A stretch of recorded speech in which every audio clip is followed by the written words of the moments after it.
Well, welcome back, ladies and gentlemen, for our third installment of the three-quarter view drawing by Albrecht Durer. We were working on, with the first part of the drawing, we set up all of the major shapes, to find the jawline, the chin line, the eye level line, the shoulders. Last time, we put in all the features of the face in here, looking using plumb lines, which are lines that go straight up and down, and level lines, which are lines that go across, trying to find the measurements for all of this. The last thing that we did right before the end of the session was we put in the back of the ear.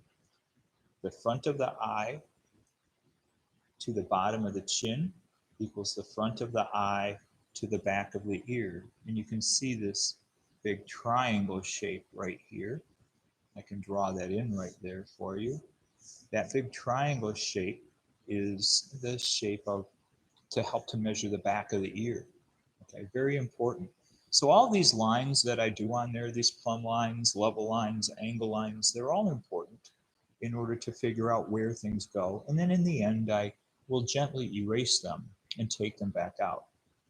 So now, what I'd like to do is work over towards the ear, and I would like to actually go in there and do the shapes in the ear and then work back to the face and then finish with the hair and the cloak. So what I have here is I have another handout that I'm going to put him ear to ear. Maybe this is too many Albrecht Dürer drawings for you, so let's make this a little bit larger and we will take away some of this confusion. Okay. So here I have the drawing, in the original Albrecht Dürer drawing, who is a master artist. Albrecht Dürer did many wonderful, beautiful things. He did a whole series on the Revelation found in the back of the Bible. He was a rather spiritual man. He had all kinds of ideas about all kinds of things. I wasn't afraid to say it. I have a book at home on the woodcuts of Albrecht Dürer that he did too. So he's done quite a few things. All right, looking at this man's ear. Again, I'm going to look at the three main parts of this. All right, we're going to have this concha in here, the tragus right here, and the outside edge right here is the helix. All right, so I usually will start with the helix. So with this ear, which is the last one that I'm planning on drawing with you, the next a major assignment for my Art 1 classes, after we get done with this part of the portrait unit, is to have them go and draw a portrait of their own choice. It could be a front view, a profile, or a three-quarter. So I'm going to start out here with this outside edge, the helix. Then let's move that more to the center. There we go.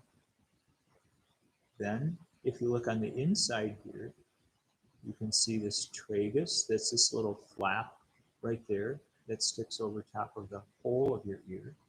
And then in here you can see this rounded part, the concha, which I think kind of looks like a conch shell, depending on who you're looking at.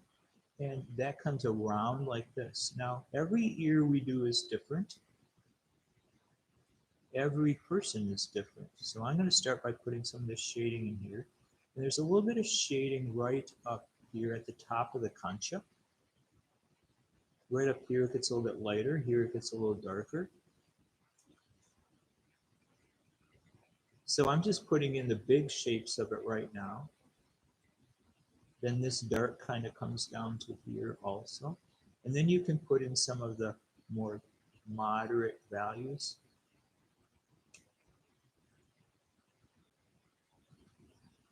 I'm going to put a little bit of shading here.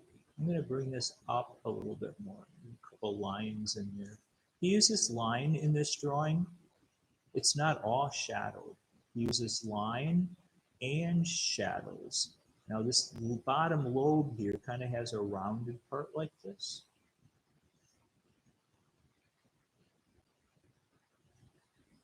And then this is going to come right down and start to go into the jaw. I'm going to add a little bit of shadow in here. And I'm just going to use my finger right now. You can shade that with your finger and just soften that a little bit. That looks good. Okay. This line comes across kind of straight right there. Okay, just to the inside of the ear, right in here, you can see there's a shadow. So I'm going to put that in. I'm going to rub that a little bit. Okay. Now I'm going to open this up a little bit. And we'll move it back into frame. Okay. As you're looking here, you can see that this shadow is going to come down. Sometimes it's almost easier to look at a portrait in little bits, in little bites, rather than the whole thing. When you look at the whole thing, it gets a little bit scary. It's like, oh, I could never do that. But if you just do it a little bit at a time, like I'm doing back here behind the ear, just a little bit at a time, and if you don't even see the whole thing, it's not as frightening. There's just a whole bunch of little abstract shapes in there that work quite well. Right now, I'm going to open this up a little bit. Let's move this over. So now we can see that with my drawing, here I have this whole area here that's going to need a little work. Right in here, I'm going to add some values for the cheekbone. You can see that cheekbone coming in. Now, sometimes students ask me questions about shading people with different amounts of melanin in their skin. The melanin is the part of the skin that makes it dark.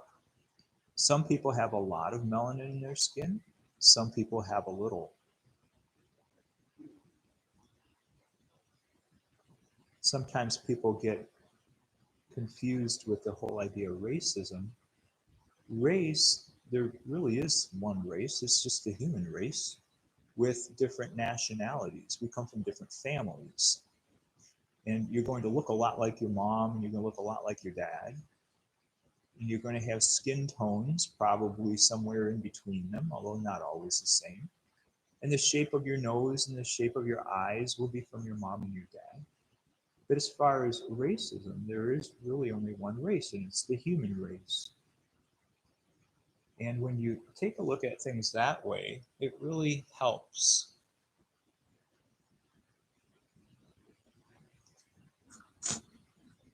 And people from different nationalities will have different shapes of features, but basically, I'm going to take this line out here, but basically the same proportions.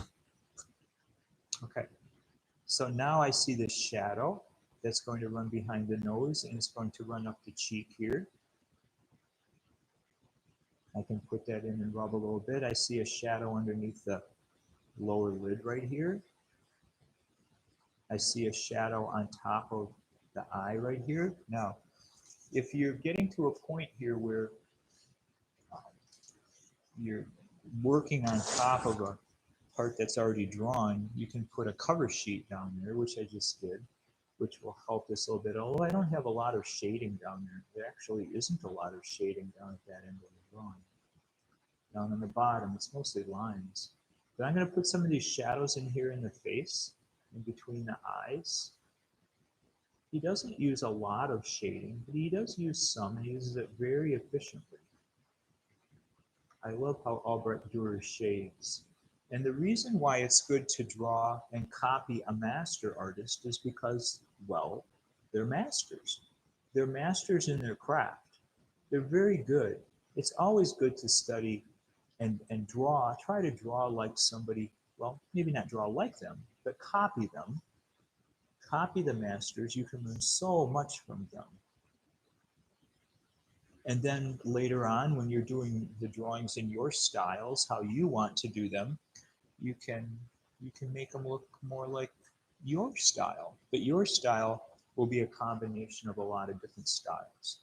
Okay. So I'm going to add a little bit more shadow down in here. I can see that this part of the beard here, I could do a little bit of scribbly work in here. That would be good. Okay. I'm going to go up to his forehead here.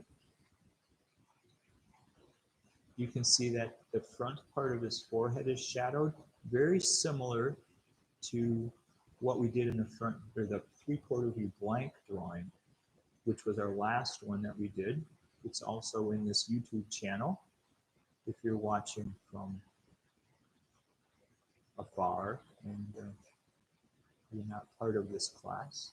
Mostly I'm doing this for Lapeer High School, for the students, so that we don't lose too much time while we're working virtually. Hopefully for this lesson, we'll be back in session, but I'm doing it anyway just in case. I'm going to take my finger and I'm going to rub it up here. I'm going to make his forehead a little darker because there's a shadow across there. There's a little bit more of a shadow across his nose here. There's a little bit more of a shadow in his upper lip. So right now I'm just kind of working around in that heart shape right there. There's a little more shadow. Just kind of working around, seeing what could use a little bit more lights and darks. He definitely needs some hair. So let's give this man some hair. All right, so I'm going to open this up like this. And so now we can kind of see the back of his head here. All right, I'm going to, first of all, I'm going to put a little bit more shadow up here in his forehead. I'm going back and forth and then rubbing, back and forth and rubbing. Here's his temple area. It doesn't have a whole lot of shadows in there. But when you get up above his ear here, you can see that there's a lot of little tight curls. This hair is really fun to do. It's very, very different than trying to draw Mr. Lincoln's hair, very different from trying to draw that Renaissance man's hair, which had big curls in it. This hair has a bunch of small curls. It gets a little bit lighter as it gets up into this area. I'm going to move this line out of there now. I don't need that anymore. It gets a little bit lighter up here, and some of the hair comes up off the back of the head a little bit. It gets a little bit darker up here in the front.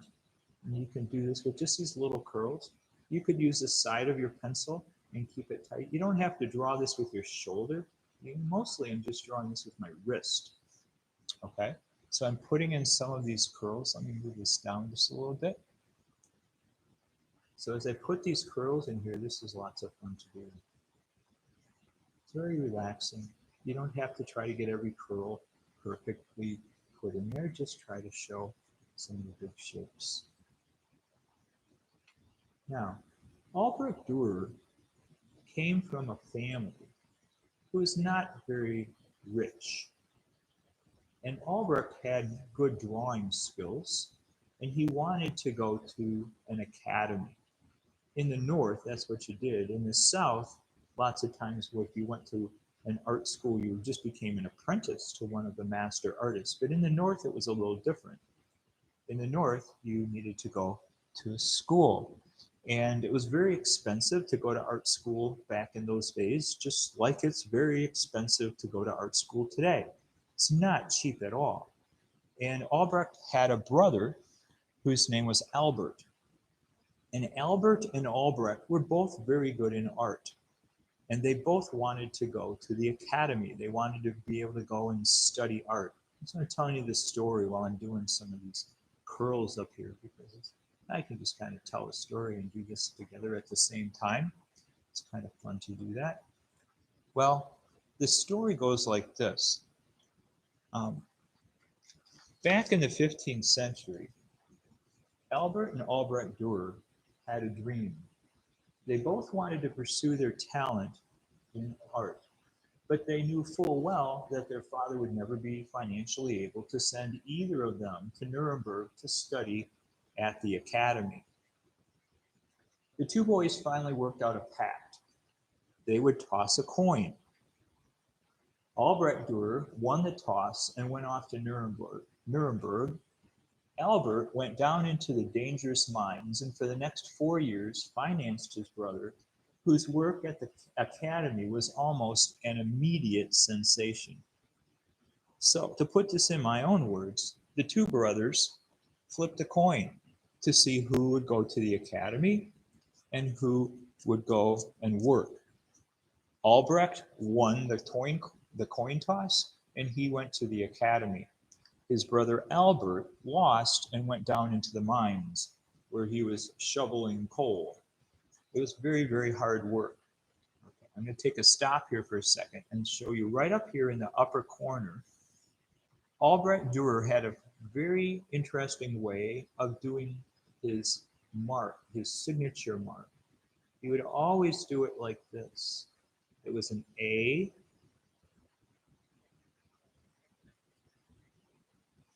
and then a D that he would put in all of his drawings. So I put in that AD up there. I maybe made it just slightly too big. And then on this one, he put the date 1508. So it would be good to label that up there. If you wanted to, you could do just a little bit of shading in the background there too. You just touch it like that is enough. Okay, as I work my way down. Now, the two brothers were both talented artists. Albrecht got to go to school, Albert did not. With this neck right here, if you look, you can see that he uses lines that kind of angle around like this. We call these surface lines, and these surface lines help to show the three-dimensional quality of that. I'm going to put a little bit more shading here coming down the neck. All right. Now, when the young artist returned to his village, the Durer family held a festive dinner to celebrate Albrecht's triumphant homecoming.